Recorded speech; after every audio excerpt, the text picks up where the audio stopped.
What's up, everybody? Welcome to GoJo Golic. Happy Friday. Mike Golic Jr., Mike Golic Sr., and Emerson Latzia back in the chair, freshly shaven here in the DraftKings I feel hot in Boston. I feel real hot.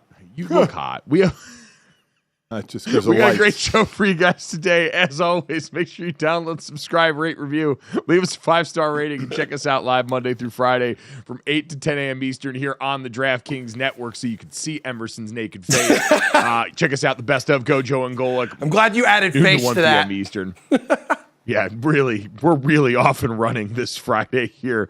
We got a great show for everybody. Emerson, save me from myself and tell the people what we have coming up right now.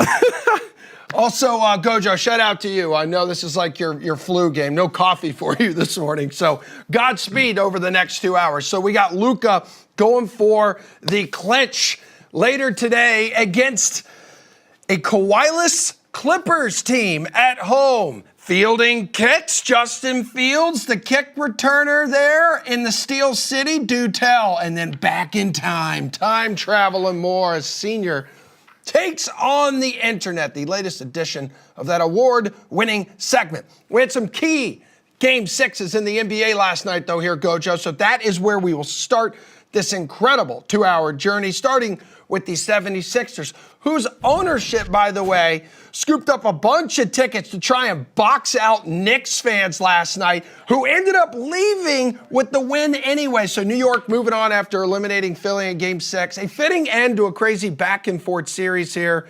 Jalen Brunson, 41 points, leading the way. What else did you take away from this one, dude? This is the series, Dad, that was tailor-made for when we see, when you see one really good NBA game, whether it's in the regular season or the postseason, and those two teams, if it's the regular season, have a chance of playing in the postseason, and you go, I'll take 7 of these. I was rooting for overtime in this game. I was rooting for the Sixers, not really because I'm a Sixers fan. Shout out to Billy, our producer, who is, and I wanted to see him happy, but more than anything, I just wanted to see another game of the series because in a first round that had been marred by injury, that we had seen some teams already shown the door pretty quickly, this was far and away the best series that we got. And even though there are going to be things we talk about going forward that could be looked at as problems for the 76ers based off another season where Joel ends the year banged up and having to power through that in the postseason, overall, Dad, this is a really well-played series by two teams, neither of which was at full strength, but both of whom got banner performances from their star players in this big game. Yeah, we'll obviously put a bow on the 76ers as their season is over and what do they do in the future, but I'm with you. This was the best series of the first round, no doubt about it. I mean, the physicality going on, Embiid playing out there with the bulky knee brace, hurting it, having to go to the locker room, come back out, limping around. Again, that size on a lower body injury and what that can do. And let's always remember, people are going to say he was hurt. He was hurt. But the one thing about it, when you're playing, if you step on the court, you can't give an excuse that it was the injury that slowed you down. Even though you're on the court, everything is changed by the way you play and the way your team plays. So That's a fact out there when you play injured. But if you're out there, you're out there. He's a tough dude. He wanted to be out there. And, I mean, he was a monster last night, putting up 39 and 13, fouled out, I think, with, 11 seconds to go, I believe it was. But that man, between him and Maxey, that's what they're building around as we go forward and talk about them in the offseason. But the Knicks were the better team here. You did see great games. You saw Jalen Brunson has, announced his presence with authority this year. And now he backs it up with, 40 points or more in each of the final 3 games. The last one to do that for the Knicks was Bernard King 40 years ago. I mean, ridiculous what he is doing every time he shoots the ball. You friggin' think it's going to go in, and it's not. I mean, he shot well, 13 of 27, 3 of 8 from three-point land, but he garners so much attention, and that was really it at the end of the game. You know, he's driving the lane. He gets all the attention in the world, and there's Josh Hart standing alone at the three-point line. He could check the wind, before he shot that thing because he was so alone, and he knocks it down. I mean, that's what Jalen Brunson brings. That's what the other... you spread the wealth. He had the 41, but all the other starters in double figures. The bench only contributed 5 points. So one thing these guys got to be, too, is a little tired. They played a lot of ball. I mean, and they really did. The last game, they played only 7 guys, too. This is not an extraordinarily deep Knicks team, and we know part of that is because the guys that didn't even make it injury-wise from the regular season to the postseason, and so, yeah, that's going to be something they're up against, but, Dad, I thought that might affect them in this game, right? You expected at some point, maybe that war of attrition, you just lose out on a road environment that still sounded a bit like MSG, despite what the 76ers ownership tried to do, to Emerson's point, but they managed to weather the storm on that because, Dad, at the end of the day, the biggest difference in this series, I think, goes to the effect of the Joel Embiid injury is the Knicks in every critical moment knew exactly who they were and what they could count on. Meaning, hey, we know we're going to get the ball in Jalen Brunson's hands. He's going to initiate whatever happens. And if it's not him, everyone else is going to be ready to go. And Josh Hart, who is not the most prolific shooter, was ready for that moment where the 76ers sagged off on everybody else, trying to basically say, hey, if Josh is going to beat us, then go ahead. And he did. And the whole rest of the game, Josh Hart, who this entire series and his entire career is just running around like an absolute maniac on the offensive glass, setting the tone there. Hartenstein on the inside. Everyone there knows their job, and Jalen Brunson can make it go. And so when you've got that sense of identity, and then you just couple that with relentless effort, like that is one of those things where it gets talked about, and we do talk about it with Tibbs, but man, it is such a weapon for them to be able to show up and play it just a speed and a pace and with a ferocity that most everyone else cannot and is not willing to match. That's what you get to with a Thibodeau coach team, right? You may not win every game, but the guys, because of his coaching, are going to be tough players, and they're going to move. They're going to be the hustle guys because that's what he teaches. Sometimes he's a tough coach to play for, but the best proof of how a coach is how it lays out on the field, right? In this case on the court. So he has a tough demeanor, but here they go in the second year in a row right now for them. They're going into the second round. We'll see what happens next, but it's a tough, fun team to watch, and Jalen Brunson is ridiculous. I mean, he really is. He's a ball to watch, but he is getting the help. That is the thing about this team is they have others that can add. And right now, that's been a big thing for him. But what a great series this was.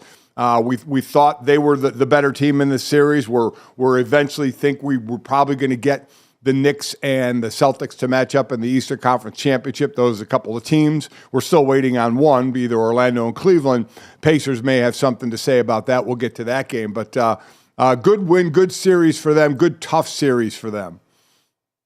You mentioned the others here. Dante DiVincenzo had himself a game, went off shooting 5 of 9 from beyond the arc. He was really the one that kind of ignited things for the Knicks at the beginning when they were burying the 76ers. Like, credit to Philadelphia finding a way to come back and doing a lion's share of that through Joel Embiid. When the Knicks were trying to double team him, he was making the right plays. When he got one-on-ones, he was going and attacking the basket. At the free throw line, he was money the entire night. I don't know if Joel Embiid missed. No, he's 13 for 13 from the free throw line over the course of the night, where he did try and force the issue as best he could. Just ran out of gas late, which is kind of the theme that we had seen for this series from them. It's why on the other side, you're so impressed by the energy that the Knicks can bring constantly, Jalen Brunson being that perfect weapon for him. And Dad, to your point about the quality of this series overall, I saw this stat courtesy of ESPN. There have been 5 playoff games since 1996 where a team trailed by 5 or more in the final 30 seconds of regulation and came back to win.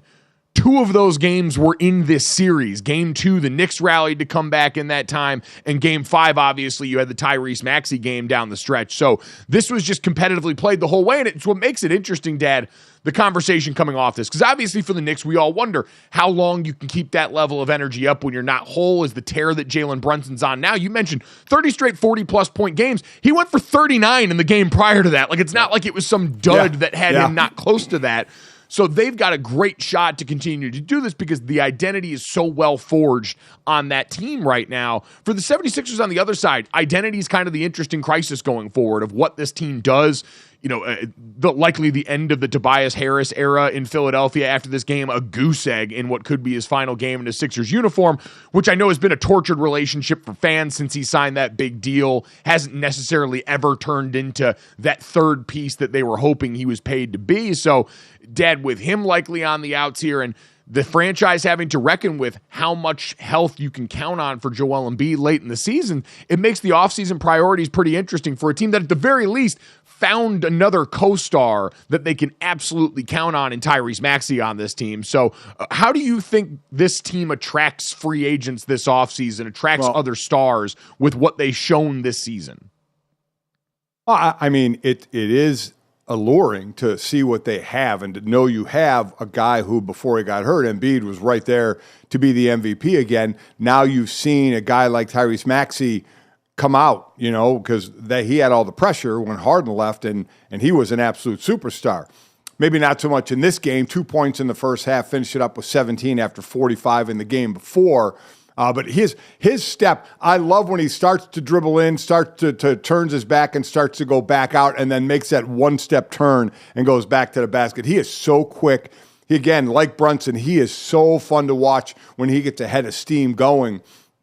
But it is attractive. Again, there's the hesitancy of it's twofold. The hesitancy of, man, if Embiid gets hurt, we could be in a lot of trouble, to, boy, this team really looks like they're just one player away. And I know there's going to be the talk of Paul George. There's that in Orlando, one of the younger teams out there, and that in Philadelphia. And this is what you get when you know you're kind of maybe limited in time or in how your body is with Embiid.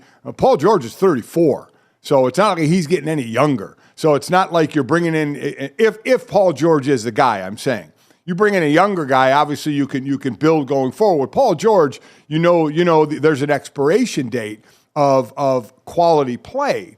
So, but that's what you do when you have a guy like Embiid, who is a big guy who's been dealing with some injuries, is you try and do it now. That's what they're doing. And they have some room this offseason to make some moves and do some things. So they will be one of the more interesting teams to see what happens. There's reports, too, that they're going to go hard at LeBron James and do whatever they can to bring Bronny aboard, too.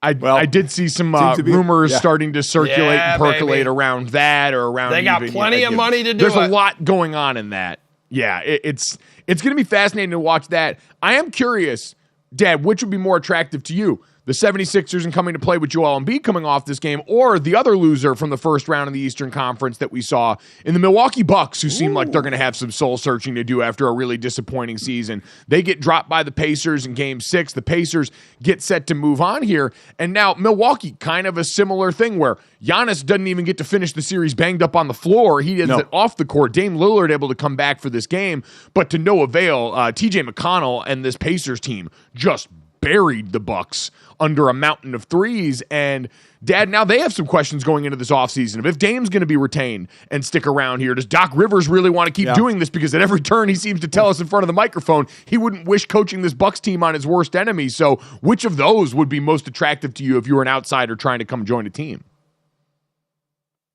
Boy, that's a really good question. I mean, I still think Giannis is less apt to get injured than Embiid is, but they both were, as you mentioned. Giannis hasn't played since April 9th. That's a great question. I mean, because if Dame's going to stay, Middleton obviously, is there as well. You do have some building blocks there. I don't know. That's a tough question. There's something about Embiid. There's something about, now Giannis is a big man too, but Embiid is a big, big man in the way that he can dominate, though Giannis is a better athlete. I'd still probably lean toward the Sixers. Maybe that's my heart because I was in Philly a lot of my career, but both those, that's interesting. If you're a top free agent out there that everybody's going to go after and you had that choice, what choice would you make there? Most of Milwaukee's At GoJo Golic on Twitter, prime. Sixers or Bucks? Yeah. Which way would you go there? The Bucks game, a lot less interesting overall. And Dad, I'm kind of with you. I think I lean Sixers. There might be something about just more defined roles on that team for everyone else. It was interesting watching Dame try and integrate into an offense that Giannis kind of stirs the pot on because he's kind of a guy that can bring the ball up more so than Joel Embiid tends to in that offense. And there are other weapons on there on its best day, an incredible defensive team that you can also kind of count on there. But vibes seem off around there right now. Like what's going to happen with the coaching situation? At the very least, you do feel secure. Like, hey, Nick Nurse is going to be there in Philadelphia. Joel's going to be down on the block. You've got a great point guard if you're Tyrese Maxey. And so if you're a quality wing player, I'm sure that seems really enticing to you especially, but I'm sure it's closer than we're giving it credit for. But the Bucks, their game last night, no Giannis for the majority of this series, and so kind of takes the wind out of the sails and analyzing it. All congratulations to the Indiana Pacers in this game and what they were able to do, shut the door in a big way. Their bench, I think the bench scoring at one point was something like 47-6. Yeah, it's in that area there. It is. What is going on? You guys hear that? What, did that robot just... Is that like a storm warning or something? Uh-oh. Are we Does anyone else hear it, though? Or is it only us? You know what I mean? This could look weird if no one else hears it. Yeah, no, for anyone that doesn't hear it, there's like a beeping and a warning going on in our ear. I always wonder when stuff like this happens, like when the power goes out by my house, this is not is this the end? Okay. Like, is this when, like, is this the end? Is this when, like, either some foreign government's coming in to take over or the aliens are here or it's the world-ending event, and I start to kind of run through a mental checklist in my head of what to do. And apparently we sound insane because I don't think that was going out over air. Yeah, it was not. But it's done mercifully. And so instead, I'll replace it with this sound here because the Bucks Pacers game was only so interesting. We'll talk about the Pacers going forward. We'll talk about the Bucks more going forward. But we got to talk about this Pat Beverley stuff at the end. Oh, yeah. So there was the images at the end of the game of Pat Beverley on the end of the bench throwing a ball into the crowd at a female fan and then getting the ball back and throwing it at another fan again right in that same area. And generally in those spots, I kind of want to wait it out and always find out like what was said. We talked before the show, Dad, about the proximity of NBA fans to NBA players, the things that sometimes get said, and what can jar things loose. Pat Beverley is also a guy that walks in with a reputation of being a bit of a hothead, and so this could go both ways, but there was then the antics after with Pat Beverley and reporter who is actually a producer at ESPN, really well-respected producer named Melinda Adams, who was trying to get into the scrum and interview Pat Beverley, and this is how that exchange went down. You subscribe to my pod? Do I subscribe to you? I do not subscribe. So you can't interview me then. No disrespect. Well, Jamal is here. You subscribe? Okay, cool. Yeah. That's cool. You move that mic, please, or just get out the circle, please, for me, please, ma'am. If you're not subscribed to my pod, I appreciate it. Thank you. God, you sound like that. That aggravates me. There's one thing to on the floor and the emotion that goes on with throwing the ball. And you're right. Let's wait and see if anything was said or what went on. But he's going to hear from the league about that. We'll get into fan interaction. But to do that is so small. Pat Beverley, that is so small of you. That is like a child. You acted like a child in that. You're after the game. Your season's over. I get it. You know, there's emotion, but that's not where you take it out. I really, really hope that afterward he had a come to Jesus in his own mind and said, you know what, that was ridiculous what I did, because it was. As a former professional athlete, and I don't care what era we're in, okay, of me, the old school guy, or the new school where everybody has a pod and everybody gets to express themselves. That was embarrassing. That was absolutely, positively one of the more embarrassing things I've seen. And I do hope at some point he realizes it, because if he doesn't, that's even a bigger problem, quite honestly. Yeah, it is small behavior. And I know people are probably going to spin this and be like, oh, look, now you're talking about his podcast and it's some promotion thing. This is lame. And listen, I don't know Pat Beverley. I'm not calling Pat Beverley a loser. This is loser behavior. Like this is reeks of a team that's getting ready to go home and a player that's getting shown the door in the postseason right now. There's no defense for this, even though people are going to try and defend it, because that's what happens with stuff like this in the day and age of player-led media, which we love and support, but this ain't it. No one should look at this and think that this is anything other than lame behavior by someone frustrated after a game who's trying to take it out on a reporter and a person there just trying to do their job. So woke up this morning and saw Pat Bev getting cooked on the timeline, and got to say, he earned it. He earned it a few times over.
Churchill Downs, prepped and ready to go. We're just one day away from witnessing the 150th running at the Kentucky Derby, the fastest 2 minutes in sports. And if you can't wait, people, get your research in. Get it started with VSiN's Kentucky Derby Betting Primer. It is free and available to download for all VSiN subscribers, so head to vsin.com and subscribe. Right, meow. And for even more tips and tricks, don't forget, download DK Horse app, baby, on Apple, Google. Go to dkng.com/horses. Now to preview the Derby. Enough from me. Let's send it over to GoJo and Golic with a very special guest.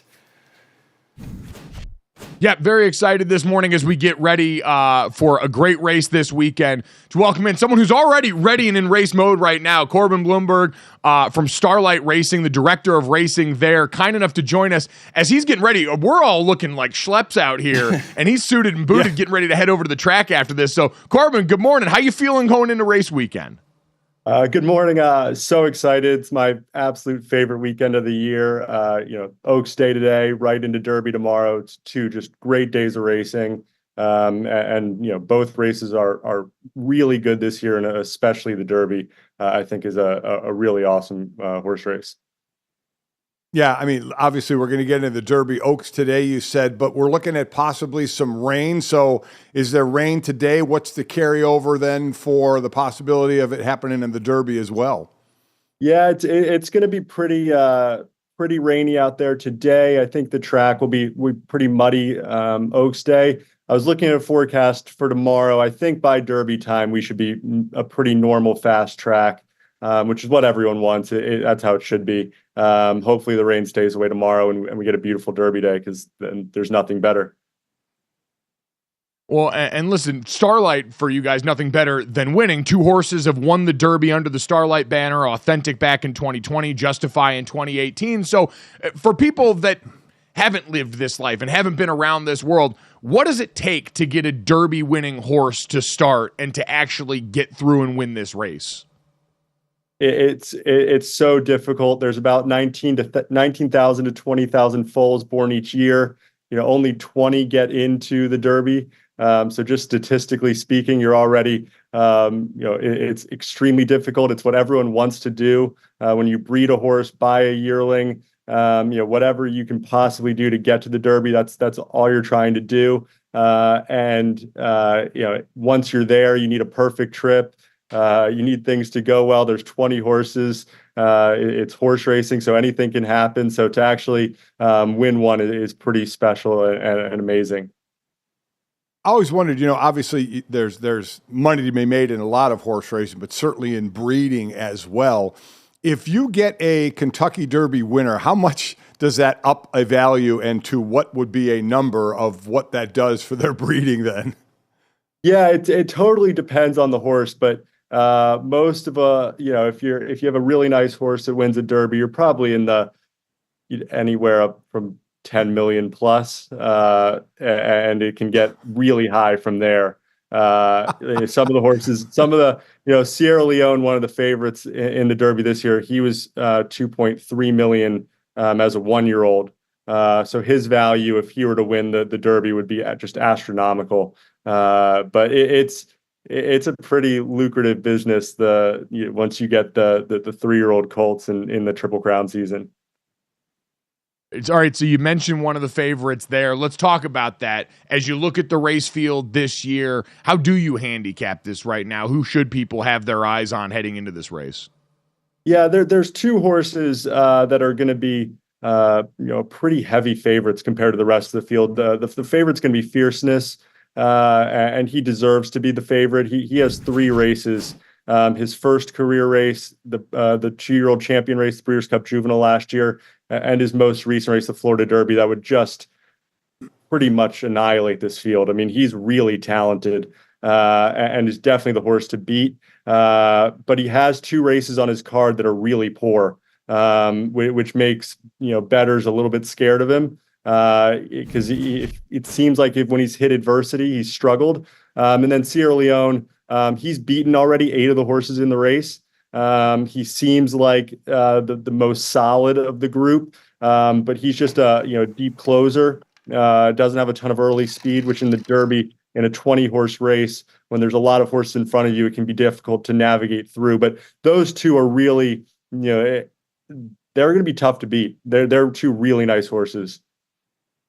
So you have the favorite, you mentioned Fierceness in the 17 slot, Sierra Leone in the 2, and third is Catching Freedom, I believe was 8-1, is in the 4 slot. How important is that when you see a horse in a certain gait? How does that correlate to? Are there those that say, "Oh man, that's a horrible gait to be in," or are there better ones than others?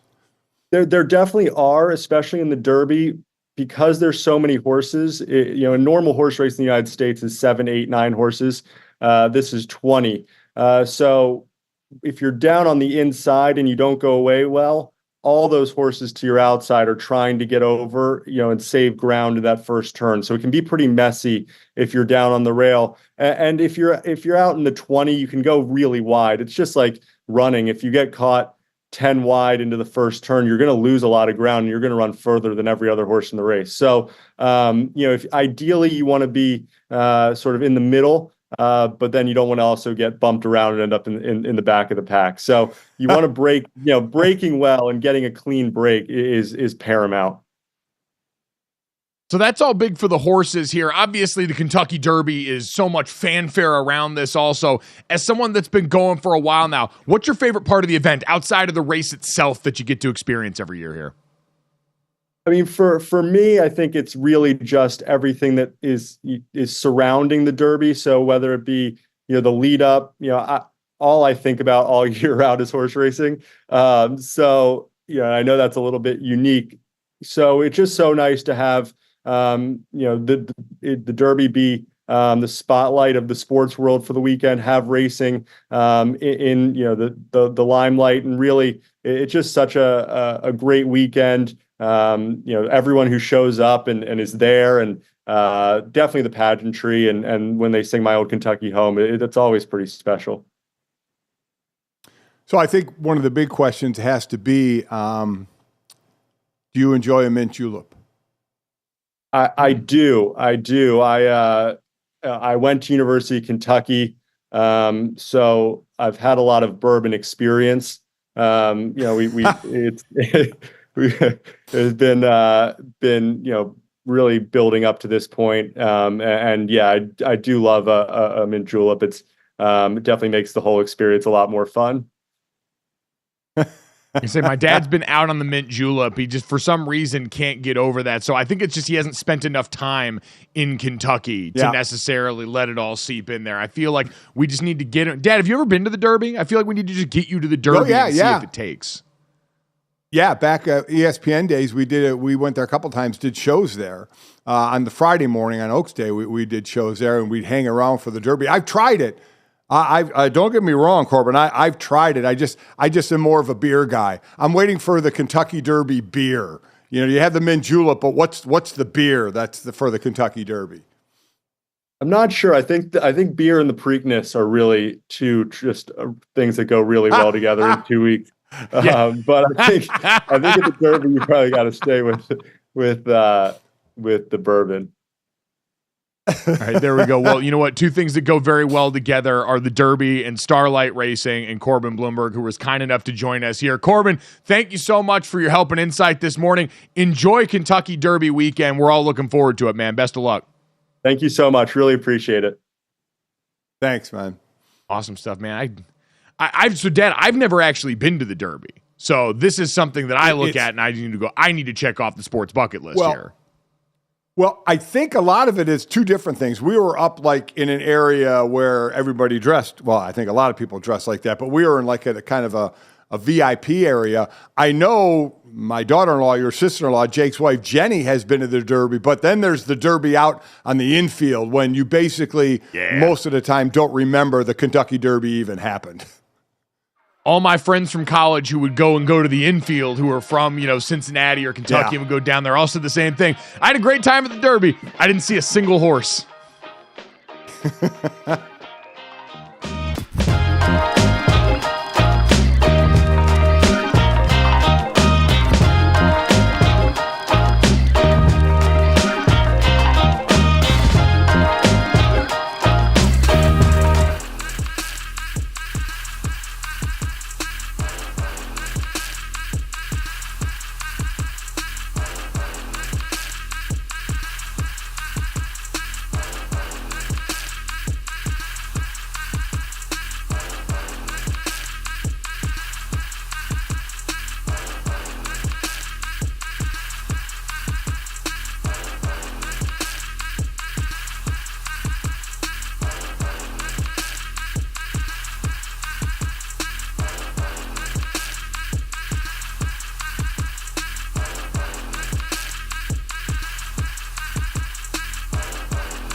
right, folks, the next evolution of college athlete compensation appears to be on the horizon here. So, according to ESPN, we got the Power Conference would correspondingly commit to a revenue share structure here for the same period that's expected to be in the neighborhood of, let's say, $20 million per school per year, determined through a formula based on revenue.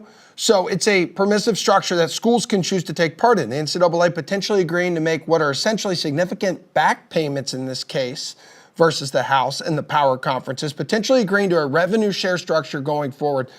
Some consider a deal that could hatch relative peace on the landscape for the near future here, GoJo.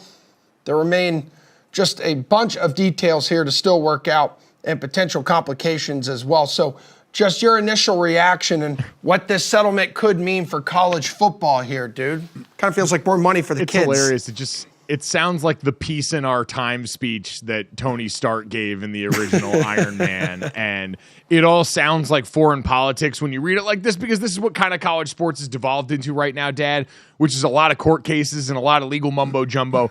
I'll give it to you straight what's going on here. House versus the NCAA is this huge lawsuit that's going on right now. And if the NCAA were to lose, they're paying like $4 billion. They're talking about settling for like $2.7 billion and at least sawing off that arm a little bit. They're going to make the NCAA pay that themselves. But what everyone's trying to get out of this right now is a true revenue share going forward. Make this like professional sports where the players now would get a cut of the media rights deal, because that's what's at the heart of this court case is there are players that feel like the NCAA, through a violation of antitrust lawsuits, kept them from earning based on their name, image, and likeness while they were in school. And so now going forward, the NCAA wants to try and bypass all that, and they want to get to a point where it's like, all right, we're giving the players an adequate share of the pie from here on out. The interesting part for me in this, Dad, because I think we all thought this was going that way. Everything that we have seen from all these varied parts of college athletics all kind of point to the same thing, which is we're going to get a model that's a little bit more professional, or a lot more professional, I should say, very, very soon. The interesting part about this one was when they brought up the actual way that would be divvied up, I thought it was interesting. Then they said that $20 million a year number for Emerson, that figure, the revenue share, would be about 22% of the revenue metric that's being discussed. And as you know, as someone who is a former member of the NFL Players Association, is aware of this stuff now, in the NFL, it's about 48% of the revenue. In the NBA, it's about 50%. In Major League Baseball, it's about 48 or 45%. I forget based on which one I saw and which CBA it was talking about. But you generally see what I'm saying. It's not nearly as big a pie as their counterparts in professional sports are getting. And so I'm wondering now already if this is another situation where the NCAA trying to get ahead of this by once again taking advantage of the young people involved. What the NCAA, what schools want are control back, right? Because we keep using the term Wild Wild West and what it was, especially with NIL. What I think schools want is them now to they don't like these collectives where it's on outside money. And part of it is because the collectives now that donors are giving money to, it's not going to the school anymore. Overall, it's going to the collective to help get football players and basketball players. The school would like those donations to come back. So the school wants to control the collectives, so they have the control of that. I get it from both sides. The schools and the NCAA want control back, and players want money. So you're trying to find the happy medium. So, Mike, we know we're going to this route. So there's a couple things, and you brought up exactly what I was going to bring up, 22% as opposed to what they get in professional sports. But then my question comes again to who's going to negotiate for the players? Who's speaking for the players? We talk about schools that are joining, to be unionized. But then does that go to conferences? Doesn't that go to all schools? So again, I think we're looking for uniformity of not having this school do this conference do that, and all of football do something else. So can you get uniformity? And to get uniformity, you got to have talk on both sides. So like I said, who's talking on the player side? Who's representing them when the NCAA comes out and says 22%? Who is fighting for the player to say, no, it should be more? And then the other thing I think, Mike, is everybody also wants to avoid the employee-employer situation, right? They want a revenue share, they want to control the collectives, but they don't want to call the athletes employees because of what that's going to then entail as well. So there's a ways to go here. Well, and they made it clear that there's a lot of details still to be worked out. This is essentially on cocktail napkins right now. But the thing I'd say is, Dad, this is the best leverage the players will ever have, is right now, when the NCAA is afraid of getting sued like this. And who's representing them is whoever the lawyers are involved for House versus the NCAA, whoever is representing the plaintiff here, who is the players. These are former players that are involved in all of this. And so I would imagine that right now, if this is where the deal is going to get drawn up, would be your best leverage point to say, hey, no, while we've got you here and while you're facing between $2.7 and $4 billion of money you would owe players retroactively, you might want to just go and give us what we want here and now, because after that, Dad, you're right, all the normal dynamic of labor unions and the people in charge of the sport take over, and usually the people in charge of the sport who are here longer and don't have this shelf life on their career that NFL players and professional athletes certainly have, but colleges definitely have right now as the sport's currently situated. And so this would seem to be their best spot to go and try and swing big and say, no, you're going to give us our piece of the pie. So here's the issue why I don't think they have the monster leverage hammer. They're going to win this lawsuit, right? And if the NCAA settles for 2.7, that goes to the former players. That money is specified for them. And then going forward, the NCAA is going to say, okay, let's give a revenue sharing model of 22%. And say you even have that group of lawyers or whoever that says to the NCAA, no, that's not enough. Then the NCAA says, tough. That's all you're getting. What's the one thing the players have the leverage for? We did it in 87 and it didn't work. We struck and we got smoked. My brother Bob was in the league in 82 and we struck. The best way of leverage is withholding your services. Are you going to get 11,000 NCAA football players to withhold their services? Just like it was difficult in the NFLPA to get everybody on the same page. How are you going to, certainly they'd want a bigger percentage, but what are you threatening if you don't get a bigger, if the NCAA says, no, that's it, what can you threaten from the player side that says we're going to get more? I mean, I think at this point you would threaten not to settle and try and pursue this to the full extent of the case and try and get them for, like, again, this, I am a college football analyst and not a lawyer. And so if this is not feasible, someone with a legal degree, please check me. But it seems like right now they're trying to meet halfway on this and say, hey, the NCAA wants to settle this. What do you want in return to make this something amenable to everybody involved? And this seems to be a part of it. And so that seems to be a pretty big thing. The NCAA would like to not pay the extra $1.3 billion that could potentially come in as the bite out of their ass right now. So then it becomes a math problem, right?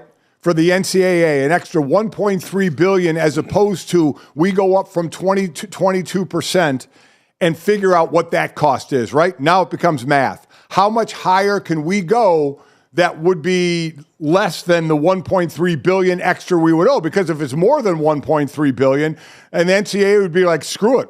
You know, we'll get sued. We'll pay the whole $4 billion. Then you don't have the leverage of saying, "What do you want now?" I think that's where we are. It becomes a math problem of how much it's going to cost to do that.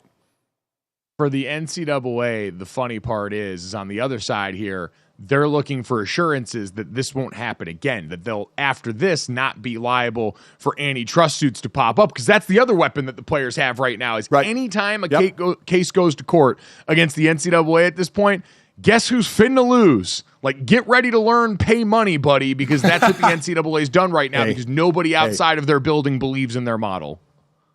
I hope so much that the players get all they can, but unfortunately, I've been shell-shocked in my union and my sport where we haven't a lot of times. I hope they get everything. I hope they have that leverage hammer out there and can swing it and get more. It seems right now is as close as they've ever been. And for the fans, this won't honestly mean a lot. The sport in general will actually have more structure when things go this way. Probably be a little less chaotic when it goes this way. But for the players, it's the same battle as always, trying to actually have a voice in the decisions made on your behalf.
we got more boxing action coming your way this weekend on DK Network starting 5 o'clock Eastern time. The guys on Morning Combat will preview the evening's PBC Fight Night card.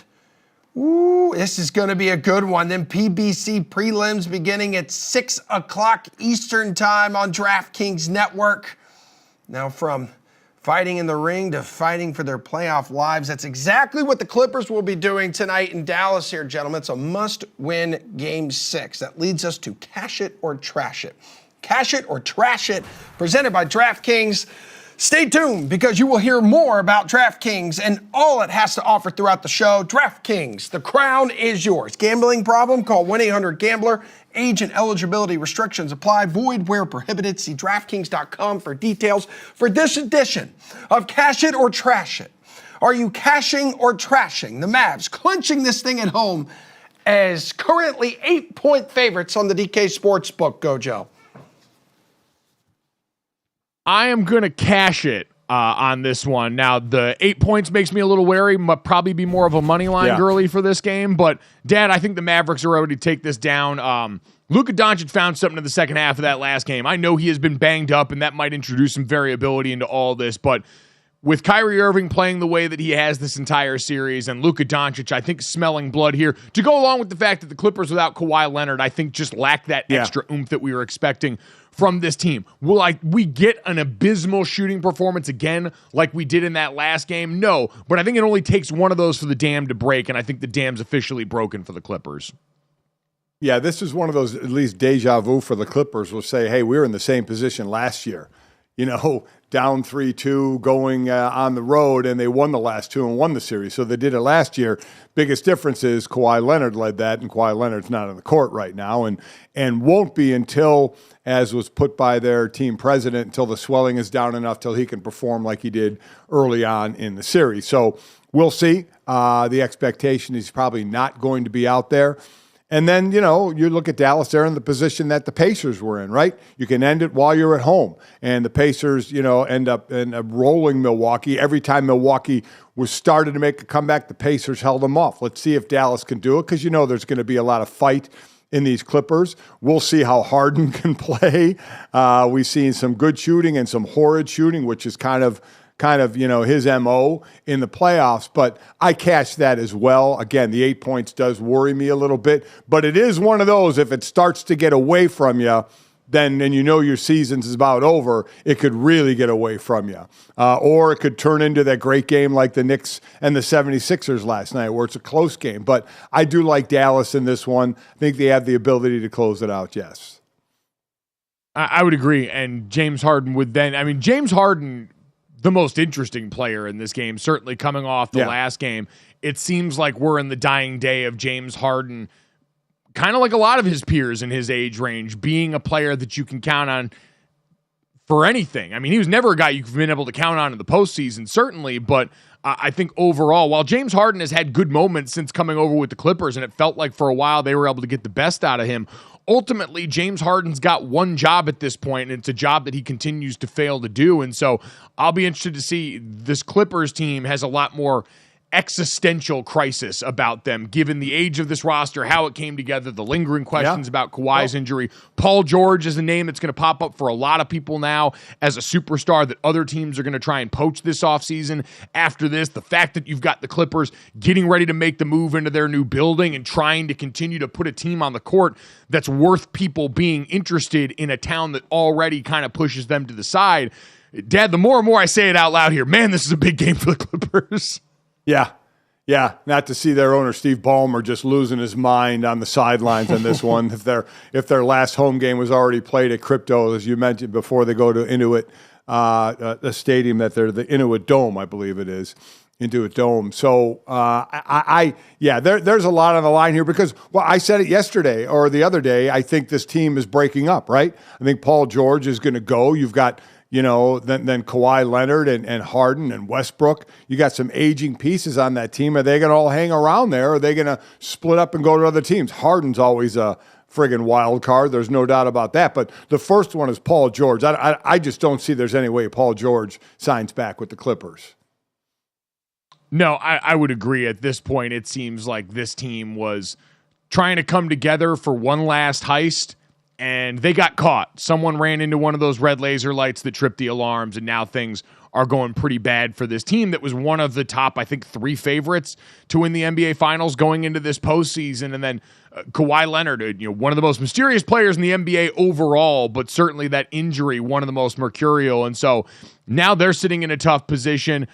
We do have another game coming up tonight. It's largely been the NBA TV series and the Cavaliers and the Magic. But Emerson, we get one more in this one to find out who gets to go and face the Boston Celtics right now. Yeah. I'm not going to lie, neither of these teams really scare me for the Boston Celtics at this point. And so it's been a difficult series to sort of get excited about, even if there's been compelling play. And seeing the Magic kind of come to life over the last couple of games, at the very least, has this series in doubt now as they could try and force a Game 7 tonight. For sure. The Magic understand the magnitude of Game 6 tonight as they are down 3-2 to the Cavs, and the Orlando guard, that would be Jalen Suggs. He's got this quiet confidence to him. I'm going about it the same way that I've gone about the rest of these games. I don't think there's no difference. Continuing to, have good confidence, good joy, a comfortability going into these games. Understanding that, again, the work has been done.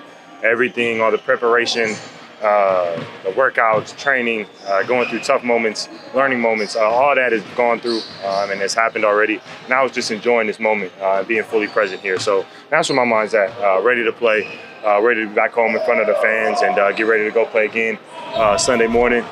Question is, does he and his teammates, will they be ready for the moment tonight, GoJo? Well, I think so, Dan. I think in the last couple of games, we've seen the Magic sort of find their level. Coming into this series, they had just 4 players with postseason experience. Outside of Joe Ingles, who's 36, Magic's oldest player besides that was Gary Harris. So this is an extremely young team. The names we mentioned there alongside Jalen Suggs, Paolo Banchero, who's 21, Franz Wagner, who's 22 years old. This is a team with a lot to be excited about going towards the future with the homegrown guys they've landed underneath here. And so I think they're absolutely capable of winning right now. The health of Jared Allen's gone a long way in swinging this series a bit for the Cleveland Cavaliers, although they've gotten good work out of Mobley. So I think this has been closely contested. I think the Magic are absolutely capable of making this a 7-game series. So you mentioned Wagner, 22, Banchero, 21, Jalen Suggs, the guy you heard in that soundbite, is 22. Those are your 3 leading scorers. So what a difference of teams we're talking about that could be eliminated in tonight, right? With the Clippers, we just talked about the 4 older guys, and it's probably going to break up. But even if Orlando loses tonight, talk about the arrow up. We talk about Oklahoma City, which was the number 1 seed and the youngest team in the league. This is right there as far as a young team. And even if they were to get ousted here, the future is bright, right? With these players, they can add to them and they have a chance to build, where the Clippers kind of were on their last chance of the stars they had and are probably going to break up. The future feels bright. Like it is. This is an exciting postseason in that way, because you mentioned the trio of teams that seem to be young, up and coming in a good spot. And certainly there's level to this, right? The Thunder seem to have the most excited. They're already the 1 seed. That seems like a team that's really ahead of schedule with what they've built there.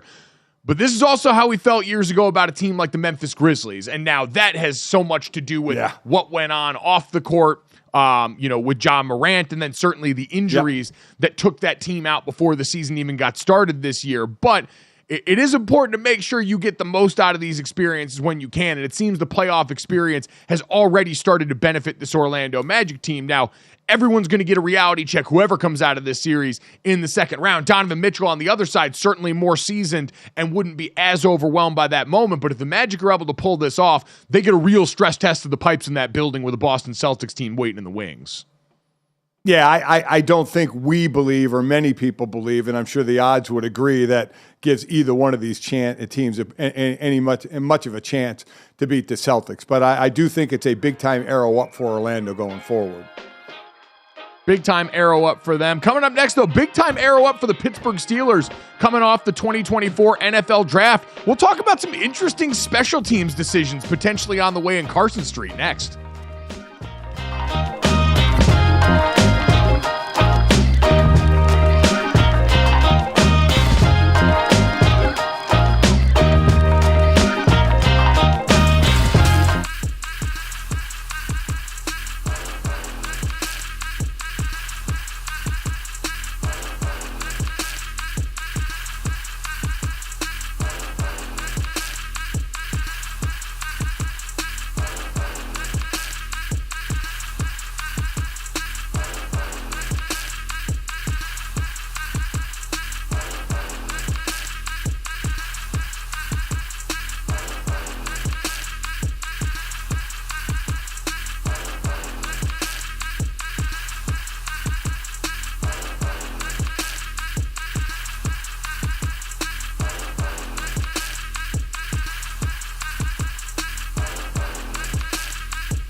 All right, the NFL's new kickoff rules will certainly create some additional excitement, some scoring opportunities when playmakers get their hands on the pigskin, which apparently has the Steelers thinking, boop, outside the box, headline, check it.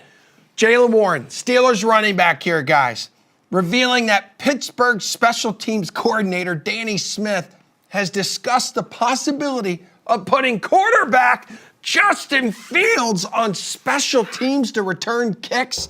So this coming from a live recording of Cam Hayward's Not Just Football podcast from the Steelers draft party over the weekend. But this is football. So GoJo, yay or nay? Come on, you putting Justin Fields back there to return kicks? I am, and I'm a coaching minor.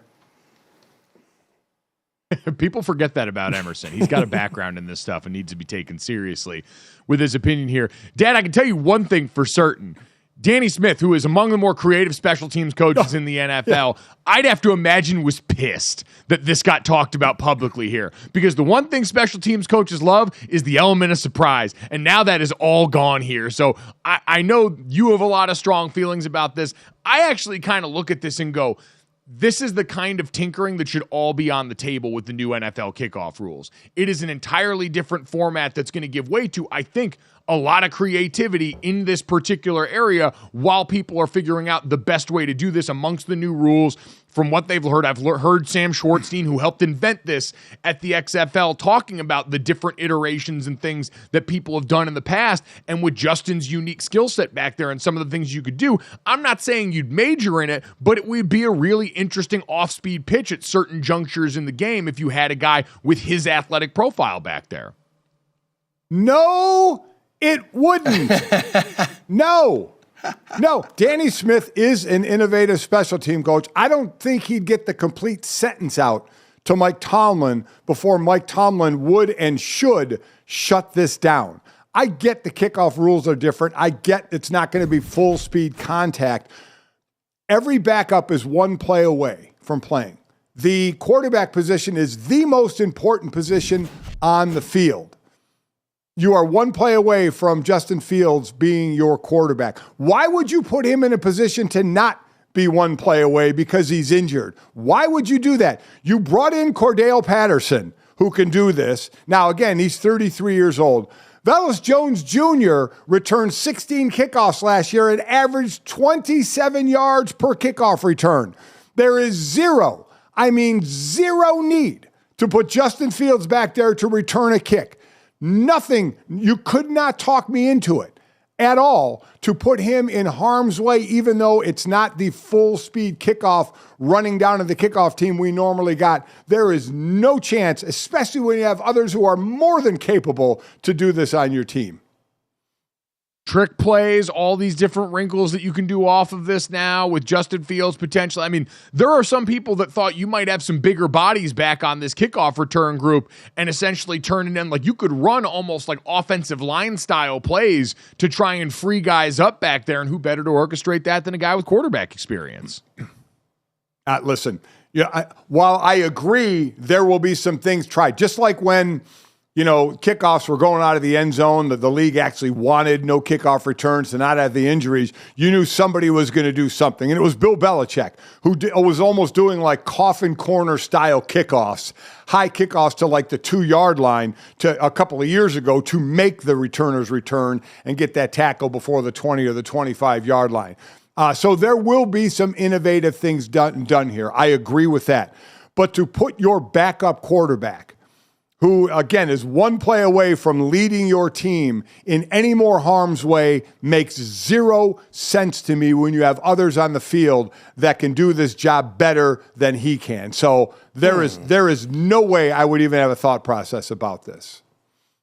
I mean, I think it already says a lot, the fact that this conversation got had, which, I'm sure Danny didn't bring that up without Mike Tomlin at least knowing about it. So I think they're thinking creatively about the new problem that's in front of them. I tend to agree with you that they're probably not going to put a quarterback who could be their starter at some point this season in harm's way on this play unless they absolutely have to. Do I think there could be some wrinkles where in certain situations late in the game when you need something to happen and need a play, hey, if your backup quarterback's the guy that can help you win the game in that way, there might be something to it. Do I think they're going to major in this or that it's really going to happen all that much? No, probably not. This is probably an idea that you talk about during the offseason program and try and flesh out and see if you can make something happen with it here. I do think, Dad, do you have something to say? Yeah, I was going to. Well, where were you going next? I was looking. They didn't pick up Justin Fields' fifth-year option, and I was surprised. Were you surprised that they didn't pick up the fifth-year option of Najee Harris?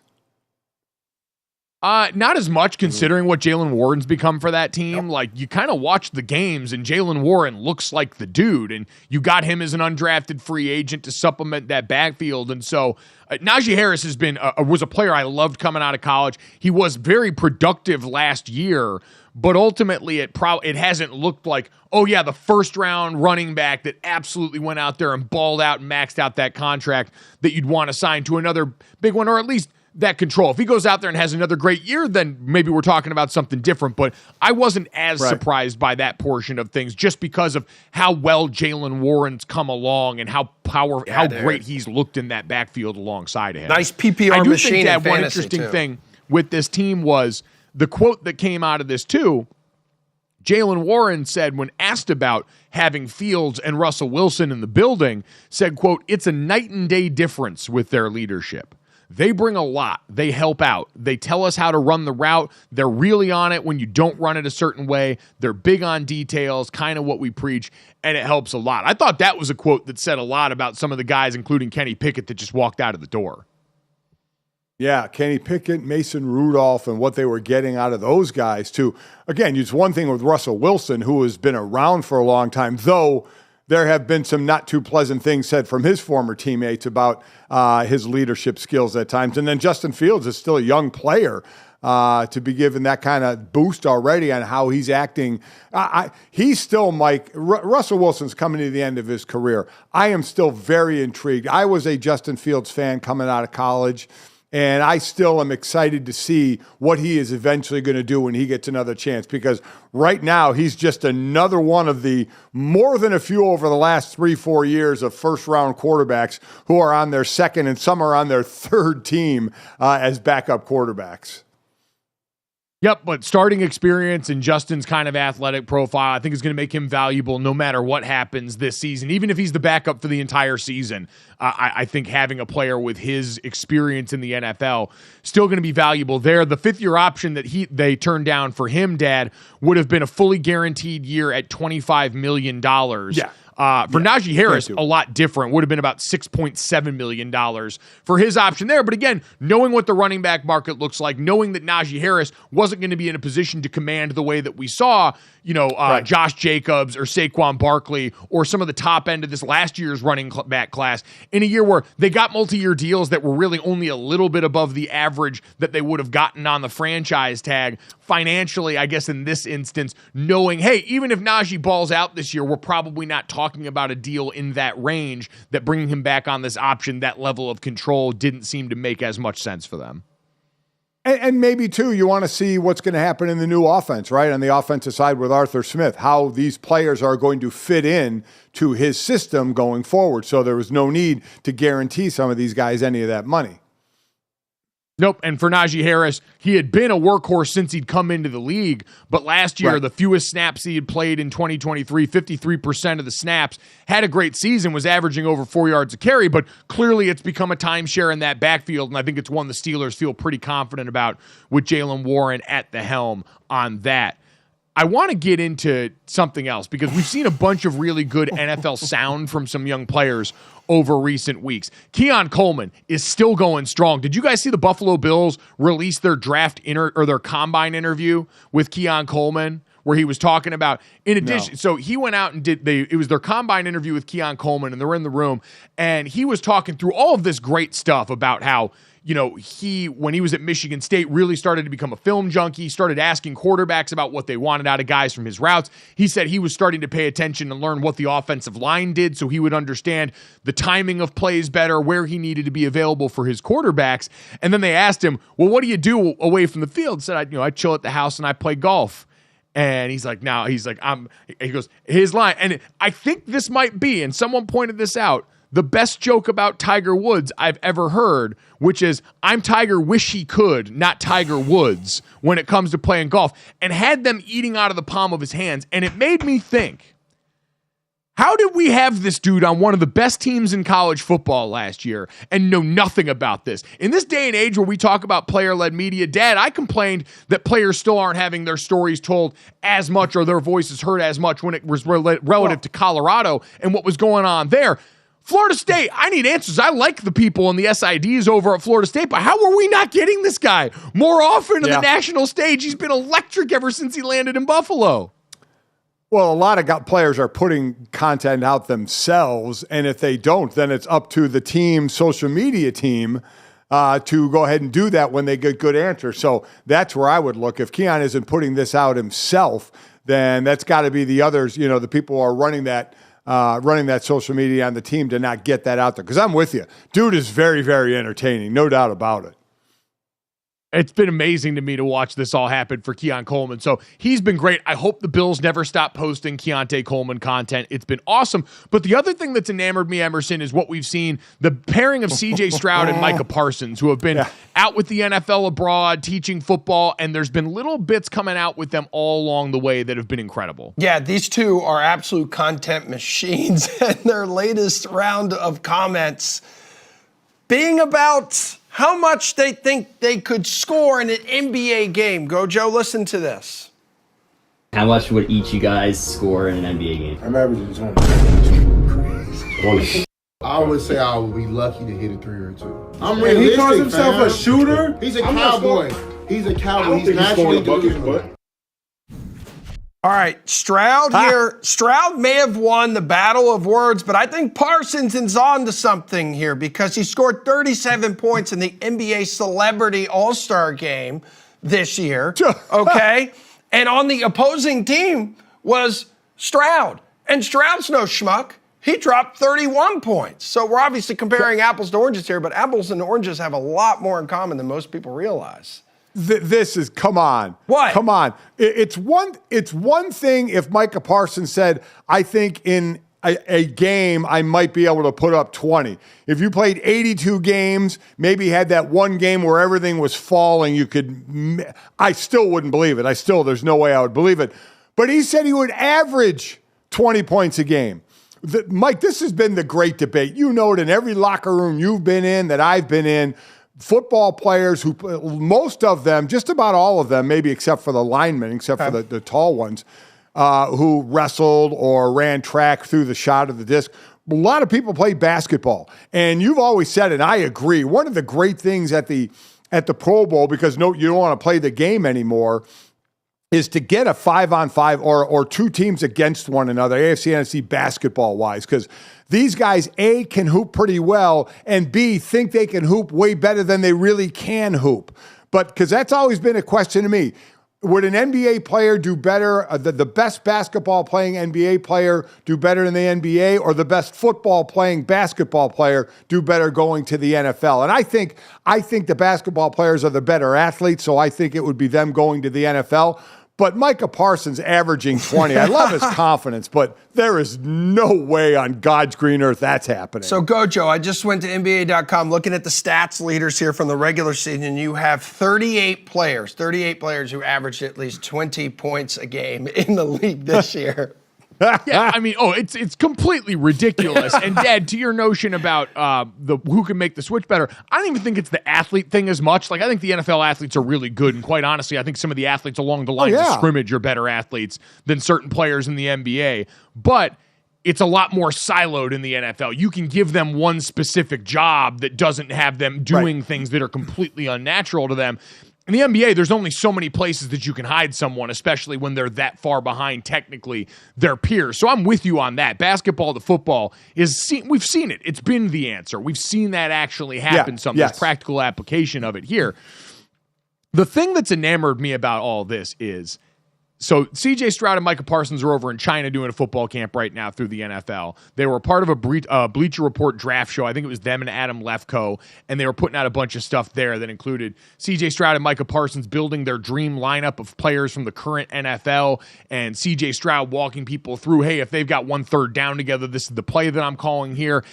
Everything we see, going back to the draft where I saw him walking through a play of his with Nate Tice over at The Athletic, everything I see and hear from CJ Stroud makes me firmly believe that I was wrong and that he should have been the number 1 overall pick, and you were absolutely right just with what we've seen under the hood from him. You combine that with what's on the field, though, Dad, and this is a player, this is not a hot take by any means considering what we saw from him last year, but like the NFL right now belongs to Patrick Mahomes. Below Patrick Mahomes, it's kind of largely accepted that I think the next rung of quarterbacks would be Lamar Jackson, Josh Allen, and Joe Burrow when he's healthy.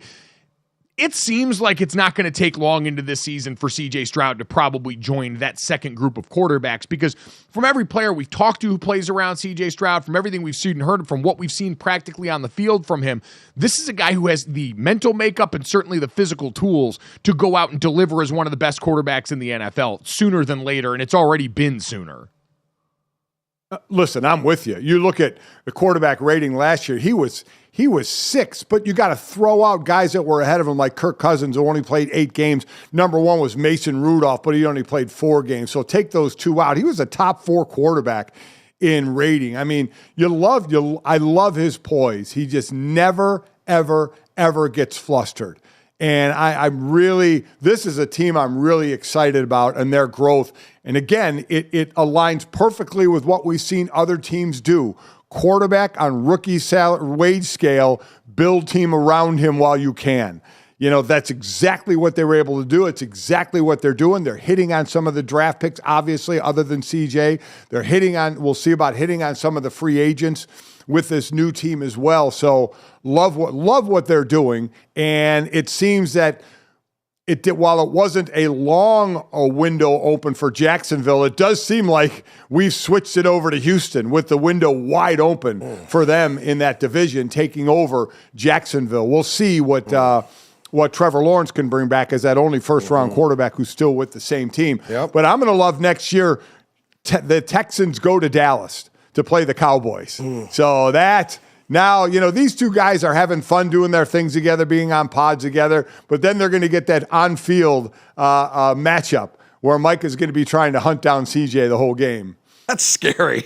I don't want that guy running at me. It's no one does. He's terrifying. He's a force of nature. He's going to be so rich soon. But I don't know, man. It's just the combination, because like when you're building a quarterback in a lab, you want someone who's simultaneously that elite level competitor that wants to step on your neck. And CJ Stroud seems to have that in spades, but also level-headed enough and certainly detail-oriented enough to be able to go out and keep a calm composure and a calm demeanor in a lot of these situations. Like there's no, Dad, you know, on a sideline how beneficial it is to have the guy that in the middle of the storm seems like he is calm and ready to go. When like you see quarterbacks walking up to the bench all the time, and we hear it on NFL films, and it seems like nothing burger talk, but when your nerves are all fried in the middle of this situation, and you've got the guy that's the playmaker on your team, that's like the best player on your offense, and the most important because of the position he plays, coming over and being like, hey, we're good, I got this, here's what we're going to do next,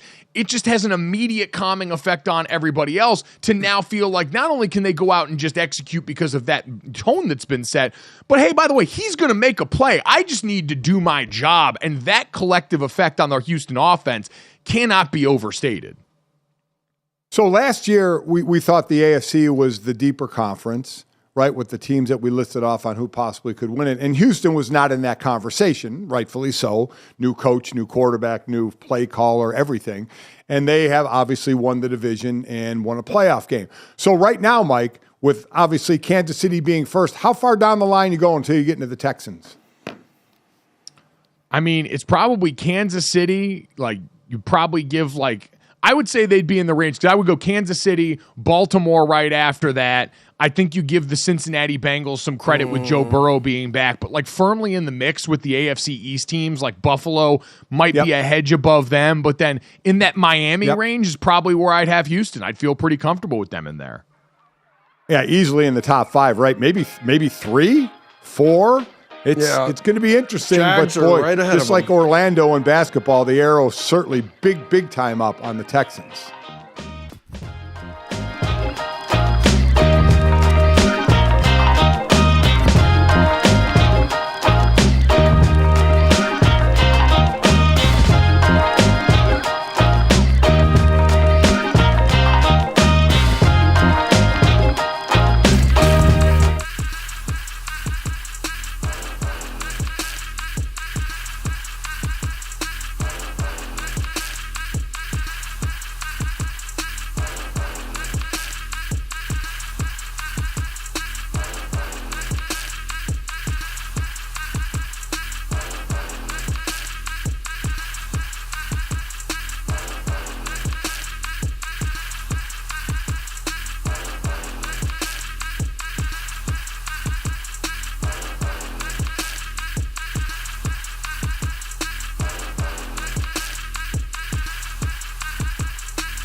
Welcome back to GoJo Golic, Mike Golic Jr., Mike Golic Sr., and Emerson Latzia. And every once in a while, we get enough of a logjam on God's internet to decide to dump it out here in front of my dad. For anyone that's new around here, my father is many things, but he's not a worldly man of the internet. He's not someone that spends a lot of his time on the hell sites. And so we like to curate some of this stuff, put it in front of him, and watch him react as if we're showing a person from the 1920s a cell phone for the first time. And so, without further ado, let's get to another interesting installment of Senior versus the Internet. Yeah.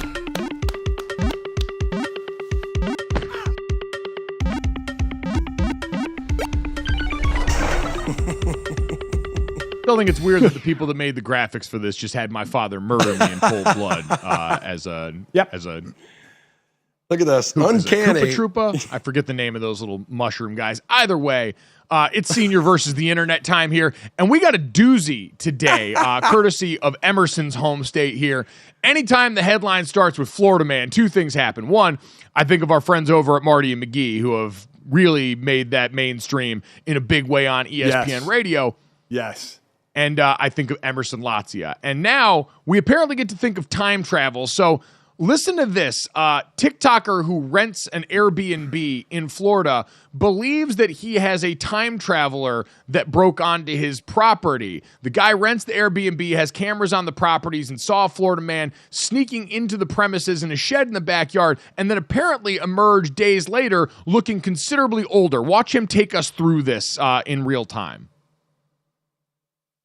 So just a quick recap. This guy walks around my backyard, goes to my shed, opens the door, goes inside, and disappears. Called the cops. The cops came. They went in the shed twice. He wasn't in there. They looked. I looked like an insane guy. The cops are like, what is this guy smoking? And you can see he never came back until the next day right here. Notification on my camera that there's somebody in my backyard, and this guy leaves my shed. And he looks right at the camera too. That guy left my shed.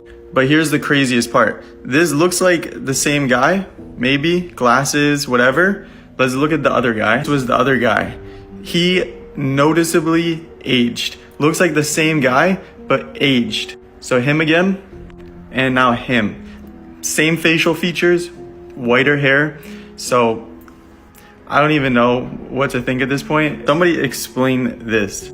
He literally left the same shed. Well, there we go. You know, time travel is always something that I've thought was pretty interesting going back to high school physics, but now it seems like we've got definitive proof, Dad. Where are you at on the time traveling shed man? So first off, it reminded me of one of the great Super Bowl commercials, I think back in 2014, the Doritos time travel commercial. And for those who don't know what I'm talking about or haven't seen it, just Google Doritos time travel commercial. It's really good, where it's basically the same thing, not the guy in the box here, but somebody else is older when it comes out.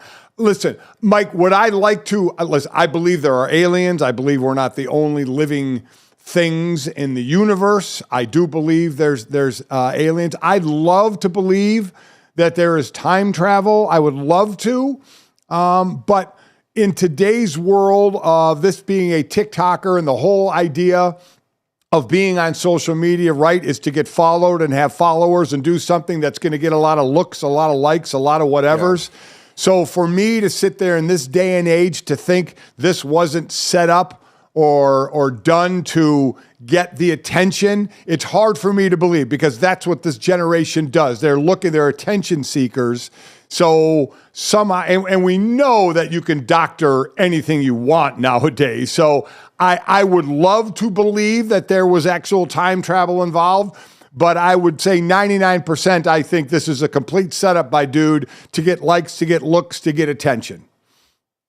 Real life Marty McFly. Oh, wow, a lot of accusations that you're throwing at this guy. Yes. Yeah, chill out, dude. Loosen up a little bit there, big dog. You're right, because your generation never looks for attention anywhere. Yeah. I didn't say we didn't. Did I ever say that? No, you said this generation looks for attention, which implies that yours doesn't. Okay, this generation has the ability or looks for more attention, okay? My God. So, you know what? I can tell I'm right. I can tell I'm right because you're getting defensive about this. Oh, your generation didn't seek out. I'm not even this generation. Can't tell me. These are Gen Z people that live on TikTok. I don't even like them. All they do is talk mess about my generation. Believe me, I've learned more and more as I've gone along what you guys have been talking about. No, I don't believe this, but I think you're ignoring the other possibility in this, which is what? Underground tunnel system. This guy clearly has people going in and out of his property in some underground tunnel system. Hold on. Was not able to be discovered by the police. Emerson, you live in Florida. I'm sure stuff like this happens all the time with you guys. You dig into the ground in Florida, and water is there like a foot underneath you, okay? There's no underground tunnel system in the state of Florida. That's a good point. All right? Just want you to know that. I think the dude just has a door to Narnia. That's what he has. See, again, I would love that, but you both gotta believe me, right? In saying that this guy manufactured this whole thing. No, I'm not on your team. How do I know that? I'm not going to slander this man that I don't know. Your team is a bad team. That's a bad team to be on. It's a bad team. So you believe this? I agree with Emerson. You believe it, Emerson? I really want to believe it. I really want to believe there is some weird stuff. Doesn't matter what you want to believe. It doesn't matter what you want to believe. Yeah, because I'm not going to your team. I believe it. Like I say, we're moving on. You're making this combative. You're making this really. Don't yell at me. Your vibe's really off right now. So I'm going to help you with your vibe right here and introduce you to Sketch. Now, Sketch is a Twitch streamer who streams himself playing Madden, who's become insanely popular. We've seen NFL teams emulate the content here. Everybody's all in on this right now. These are his 15 minutes of fame here. And so, Dad, here is the original Sketch What's Up, Brother, that has taken the internet by storm. Take a look at this. All right, Sketch, do you need to FaceTime me again? Yes. Sketch, I'm on the brink of insanity. Just letting you know. I'm on the brink of insanity. We haven't even started the stream yet. Okay, I joined your... join my FaceTime, Sketch? I'm in here. All right, yo, I can't. What's up, brother? No. Sketch, fix your... Teams, special plays, special players. Some people give, some people take. Me, I only take. I'm the evil Salvation Army. You know that? I'm bad will. Ladies, walk up to your man right now and say, "What's up, brother?" What's up, brother? What's up, brother? Special teams, special plays, special players. Tuesday. How do we not fear for the next generation taking over and running our country? How do we not fear when I'm gone and then your guys' generation is gone and this generation is running the country and running the world? How do we feel? Are we going to walk up to everybody and, hey, brother, whatever, special team? What kind of ridiculousness? Hey, again, hold on, though. First off, kudos to him because people give him money to do that. So kudos to that guy. The rest of you giving him money, I don't know what to tell you, but I got nothing bad for this guy because he's doing his thing and people are paying him a boatload of money to do it. So go for it, my friend. You found your niche. Do your thing. Oh, you could say he found his Twitch. NFL draft, I believe, announcing the draft pick for the Houston Texans. Yes. As he is a diehard Texans fan. Yeah, he just threw out a first pitch, too, I think, want to at the be Cubs clear. game. I just want to be clear, Dad. Yeah. The man who at one point made a majority of his living by shoving donuts into his mouth and reading sentences on air for people to call in and guess is criticizing someone else for their on-air tactics for entertainment. Yeah, your generation, buddy. Let me just say, I didn't get paid a separate amount for slamming donuts. He gets paid for doing different stunts. I didn't get paid for slamming donuts. No, if I he got gets paid for playing Madden on Twitch. Yeah. He gets paid for playing Madden on Twitch, just like you got paid for talking about sports and shoving donuts into your gut. And he throws a finger to the sky, and he gets You're jealous. That's what it sounds like. You're jealous as Sketch. This is a bad look for you, senior. As I said, I got nothing bad to say about this guy. Do your thing. I wish I got paid what he's getting paid for shoving donuts in my mouth. I'd be 400 pounds. I am all on this dude's side. I may look a little differently at those that give him money to watch him play Madden, but that's a whole nother discussion. Bad luck. Get off my lawn. 2024. Yeah, there it is. Didn't expect this from you.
Welcome back to GoJo and Golic. Mike Golic Jr., Mike Golic Sr., and Emerson Latzia here. And for more chatter, we got to get away from the bad vibes from the last segment here. We'd strayed off the beaten path a little bit too far. So here to ground us now with some excellence, former Georgia All-American punter, former NFL veteran punter, Drew Butler, kind enough to join us here on the show. Drew, good morning, man. How's it going?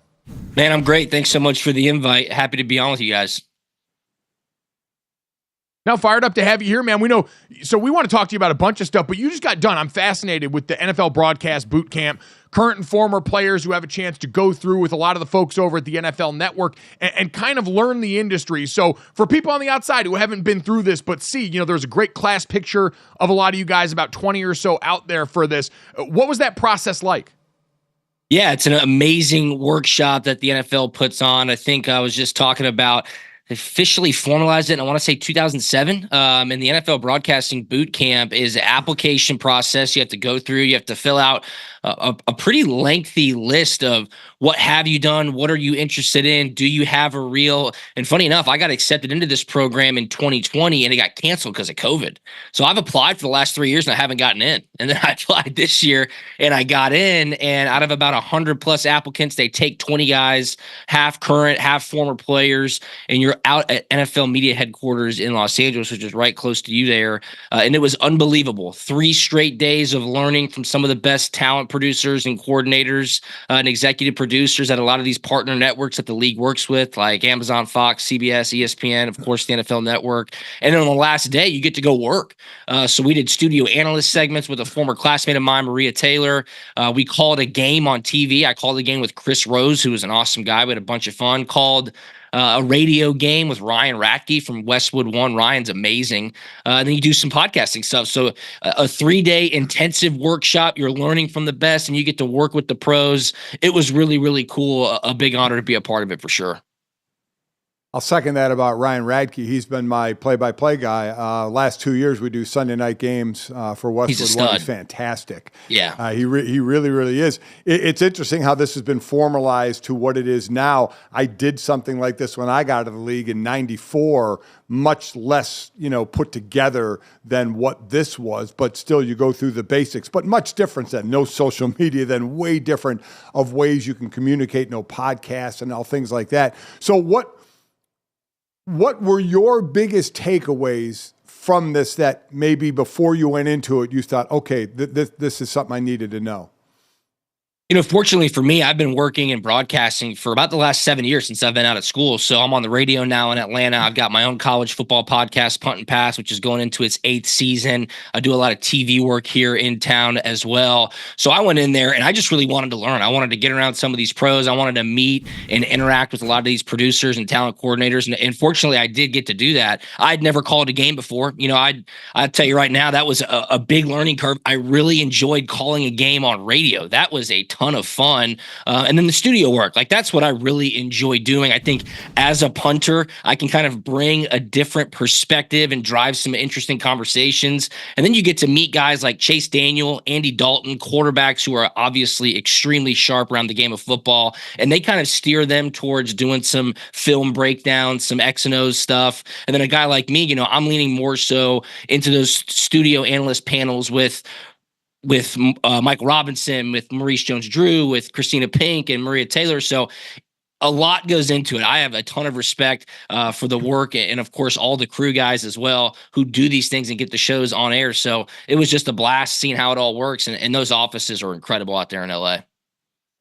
I think one of the more difficult things for players, and you can do the boot camp and all that, but you really don't experience it until you're doing it live and saying something when you have to be critical of a former peer of yours the first few times you do that. How difficult was that? That's where I think a lot of players have the most difficult time early on. Yeah, you definitely have to be critical, but they always say, and they're teaching you this at the boot camp before you get these reps on camera, be critical of the play, not of the player. Be critical of the play call, not of the coach. Don't make it overly personal. And obviously, a lot of these guys are still playing. They're in there, they're having to critique games that they're a part of or coaches that they've played for or are playing for. So that's a big learning curve for those guys. But, following the lead of some of the professionals that we were around, they make the job so easy. I mean, I've got so much respect for them. And seeing a guy like Noah Eagle, Noah was there. What's he, 26? He's like a young prodigy. He is incredible at his job. So just being able to go around those guys and kind of ride their draft, that's a lot of fun. So wait, speaking of making it personal, while we've got you here with that special teams expertise, I want to talk about a special teams coach that you played for in Pittsburgh. Some news coming out of the South Side the other day when Jalen Warren says, hey, this new NFL kickoff return, our special teams coordinator's talking about potentially putting Justin Fields back there. What do you hear when you see something like that? A lot of people instantly recoil, but what did you think of when you heard that first? I think that's good media fodder. There's no chance Justin Fields is going to be back there returning kickoffs. I do like the new kickoff rule, though. Huge shout out to a buddy of mine, Sam Schwartzstein, who invented that kickoff rule in the XFL, and now the NFL has adopted it. It's a truncated version. It's obviously much safer, and it's going to be more exciting. You know, it's going to be a play within the game once again. So I'm looking forward to that. Look, if Justin Fields is back there returning kickoffs for the Pittsburgh Steelers, the Steelers have some serious worries. I do not think that will be happening. Thank you for. I said the same thing. That would be an absolute joke. What do you think of you have the academy in Australia now, bringing punters into college? I think Notre Dame is going to get one, and now into the NFL. Listen, I grew up and was a teammate with a guy named Jeff Fiegels forever, and he was like one of the kings of the coffin corner kick. You don't see coffin corner kicks. You see that nose down punt, and talk about that kind of evolution in the game. It's incredible what Pro Kick has done in Australia to funnel these Aussie-style punters to American universities. And they've got an entire academy down there, and they're picking these kids out. They see that they've got the talent, and they teach them how to kick in American football. And then obviously with their Australian style, they're able to manipulate balls in ways that American punters really never have done before. I've been to Australia. It's an amazing country. I've been to an AFL game as well. These guys grow up kicking the ball to each other like we throw the ball in America. It is all with their foot. So they're able to do things, and you're sitting there and you're just watching going, that is extremely impressive. University of Georgia, Brett Thorson, hell, he's 25 and he's from Melbourne. And I saw him at practice a couple of weeks ago. Just a fantastic guy. And he's got tons of talent. And he loves being here in America. I asked him, I said, you got a girlfriend? He's like, no, mate. I go, dude, you must be absolutely living the dream right now in Athens, Georgia. So these guys are having a ton of fun. They're very good as well. And there's a bunch of them in the NFL right now too. When I was in school, Brad Wing from LSU was really one of those first Australian punters that blew onto the scene. And of course he played in the NFL as well, but now they're littered everywhere. And it's ultimately because they have a ton of talent. Got about a minute left here, Drew, but wanted to talk. You mentioned your time in Athens. Brock Bowers was the biggest name coming out of Georgia this year. What did you make of his landing spot with the Las Vegas Raiders and where he went there? Yeah, a little interesting for a landing spot. Obviously, they took the best player available. I was shocked to see the Jets pass him up. I thought you put him in that offense with Aaron Rodgers coming back and the talent that they have at the skill positions. That would have been an amazing fit. You're talking about possible Pro Bowl type rookie year. But Brock Bowers is a difference maker. And Coach Saban on the draft coverage, who I thought Coach Saban did a very, very good job on his draft coverage. Yep. He said Brock Bowers is the most NFL-ready prospect out of the entire draft. That's a guy who's seen him up close and personal. And I tend to agree. Brock is such a good player, you know, at the NFL level, getting those tight ends involved and heavily integrated into the game plan. That's a big deal. And I think Brock will certainly be able to do that. You know, as far as the Atlanta Falcons, though, guys, I'm scratching my head. I have no idea why they picked Michael Penix Jr. No disrespect to Penix. He's a great player.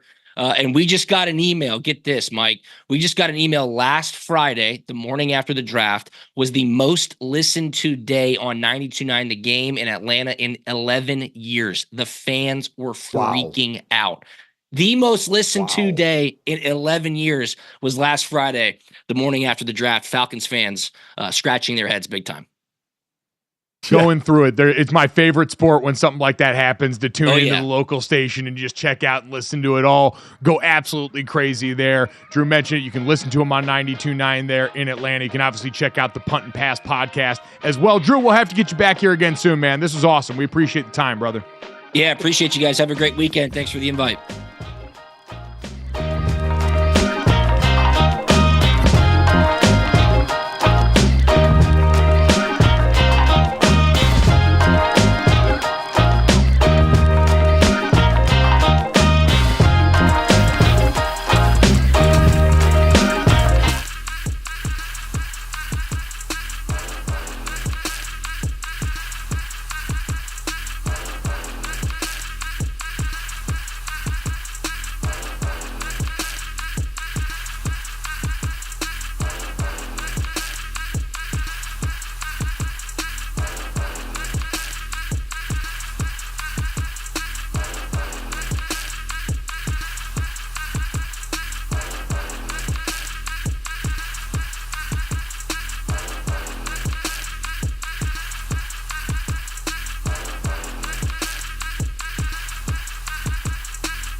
right, time to finish off the show with this, that, and the third. 3 quick stories. Send you off into the rest of your weekend. As always, make sure you download, subscribe, rate, review us, leave us a 5-star rating, and check us out here live Monday through Friday, 8 to 10 a.m. Eastern on the DraftKings Network. The best of GoJo and Golic, wherever you hear VSiN on the radio from noon to 1 p.m. Eastern. And if you can't catch that or our great guests live anywhere, and our thanks to Corbin Blumberg joining us earlier to get us ready for some Kentucky Derby this weekend. Drew Butler, former Steelers and Cardinals punter, who was just with us in the last segment as well. You can catch that wherever you get your podcast or as soon as we get done here on YouTube. And guys, let's get to this right off the bat. Happy Miami Grand Prix weekend to all who observe. Formula One descending on South Beach again this season right now, Dad. The first Miami Grand Prix back in 2022. Max Verstappen has won this event twice right now, although a little bit of a shakeup saw for the Red Bull team here. Formula One design legend Adrian Newey leaving the team here after this season, 19-year run with the squad. And so you never know the design. I mean, Red Bull's had the best car in the sport for the last few years, but as we get some upheaval coming up here in the near future with Lewis Hamilton getting ready to head to Ferrari and all that stuff, maybe a little bit of shakeup here, good for a sport that's watched Red Bull and Max Verstappen dominate for a while now. The one thing, because golf, the 4 days, anything can happen, but we saw how much Tiger dominated. And I think if there is a person that you could bet more than this person versus the field when it was always Tiger versus the field, it's Max Verstappen versus the field. I would bet that just about. I'd bet them like I would bet Alabama, right, to always get the win. The biggest news, listen, I am into it now. I don't know how I would do at one of these events with the amount of people that are there, but the biggest news out there is where is Lewis Hamilton going to end up next year? But Miami can throw a party. It's about being seen down there, and it's going to be a big time. Always is a big party time down there. Well, so much so that the reports are Patrick Mahomes and Brittany Mahomes will be joined by one Travis Kelce and Taylor Swift, fresh off their appearance at Patrick Mahomes' charity event in Las Vegas. So it'll be interesting to see them down in the paddock there, potentially. Another space where we can see the two of them together, madly in love there. And Martin Brindle, I think that's the name of the announcer that's usually down there, will probably mistake them for somebody else along the way. So very excited to check that out. Always a spectacle. And wait and see that. Dad, let's get to that. Emerson, this seems like something that you would be into, quite honestly, here. Cosmic baseball. Down in Florida for sure. So the Tri-City Chili Peppers, okay? Minor league baseball team from Colonial Heights, Virginia, gentlemen, will become the first to play a cosmic baseball game on June 1st. So, and the video is sick. Black lights will interact with the UV reactive equipment, including, uniforms, as you see on your screen if you're watching us right now, bats, hats, balls, and produce a glowing effect for both home and away teams. Someone would drill a line drive at my face and just knock all of my teeth out, which you would see them fall out, because of the black light and everything. That'd be pretty cool. Yeah, that would be very cool. Generally a big fan of black light stuff. As someone that grew up in the generation with laser tag places and all this stuff, we're very much a generation that was raised by this sort of black light technology. But, Dad, I'm with Emerson. The first thing I thought is, this seems like the most dangerous way to play baseball humanly possible. We've seen this with golf, right? Golf at night, and you have the glow-in-the-dark ball and such, and it looks like it could be fun. It's too difficult. This scares the hell out of me. Now, these guys have obviously are played baseball a lot in their life, so their reaction time is going to be better than ours, but they're still not used to doing this. There has to be an acclimation period, right? Of trying to get used to seeing that ball come at you as a batter and then a hard hit ball coming at you as a fielder.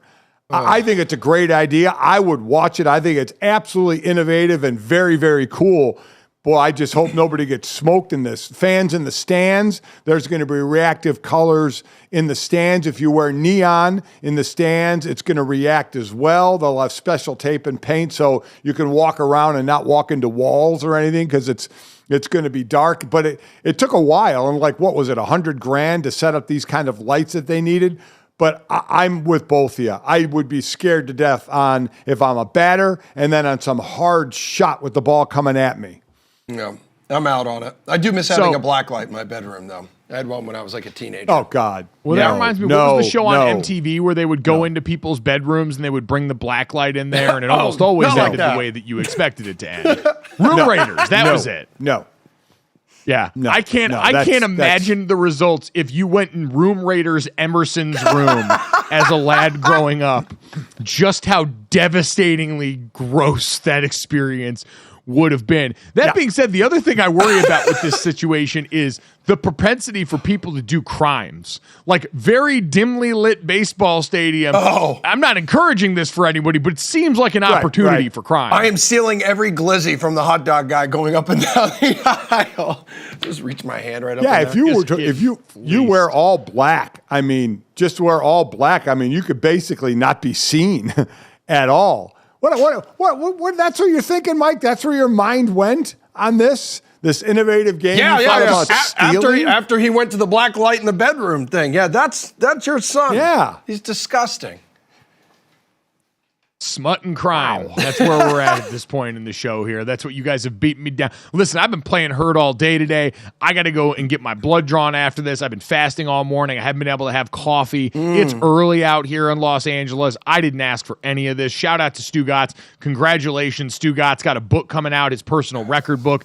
Dan Stanzik actually did all the work on that. Spoiler alert. I might have a chapter in that book. Whoa! You guys should buy it and check it out and find out for yourselves, because I might now officially be an author. Yes! How about that? Anyway, this is my life right now. Shamelessly. I know an author. You know what? Much like these people are getting promoted, a great promotion out of the $100,000 that they spent on this blacklight technology that they're for sure going to recoup in the promotion they're already receiving for this event. I am receiving absolutely nothing for promoting this book from Stu Gotts. I don't think I'm getting a cut of any of this. I just had to give him my time and energy, and he likely did nothing throughout this entire process. So speaking of working very hard or not at all, let's get to the third Emerson. Yeah. Everyone is now becoming very invested in NBA rights negotiations because of what this potentially means for America's favorite studio show, Inside the NBA. Yeah, so Inside the NBA could end after next season, right? If TNT loses NBA rights, and cast members, we got to figure out like what they're going to be doing. So I think if TNT loses the NBA, Ernie, who is just an American sweetheart, I believe says he would stay, and then Barkley would opt out. I think he has a clause in his contract he could opt out if there is no NBA, which kind of brings to my mind, when he flirted with Liv a little bit there, like last year, and then decided to stay with TNT. But yeah, this would be wild to see this group break up, man. Yeah, Dad, this would be devastating, and everyone's talked about it. Charles Barkley signed that deal more recently than everyone else. He kind of knew this is a possibility, and so that's why the clause is in there. But I still think this is a show where the whole is better than the sum of its parts. Even if Charles Barkley would be wildly successful elsewhere on his own, Ernie is the straight man, the straw stirring the drink in this group of guys. Every highlight you see is so benefited by Ernie's presence there and guiding hand that it would make me really freaking sad if the NBA broke this up. Well, I mean, to me, if NBC is going to spend billions on this, you spend the money to get those guys over there. And Barkley did a really smart thing. As he said, I'm in a great position. He said, I love TNT. They've been great to me. I wanted to make sure that if they lost the NBA in 2 years, I could be a free agent. That's a smart move. Now, with Ernie, there are other things he can do at TNT, but NBA's gone. Barkley, Shaq, and Kenny Smith, there's not going to be. So you would hope that they would bring that, and I wish Ernie would go with them, but you would hope that they would sign that entire team and just bring them right over to NBC. That, to me, would be the best way to go. You write the biggest number on the piece of paper and you slide it across the table to Ernie and you say, you sure about that, bud? And then you see if he budges, because we all need this. And so Turner, do the right thing. TNT, do the right thing. And if not, somebody else, keep the family together. We're keeping the family together right here. If you like that, download, subscribe, rate, and review us. Leave us a 5-star rating. Have a great weekend. We'll talk to you Monday.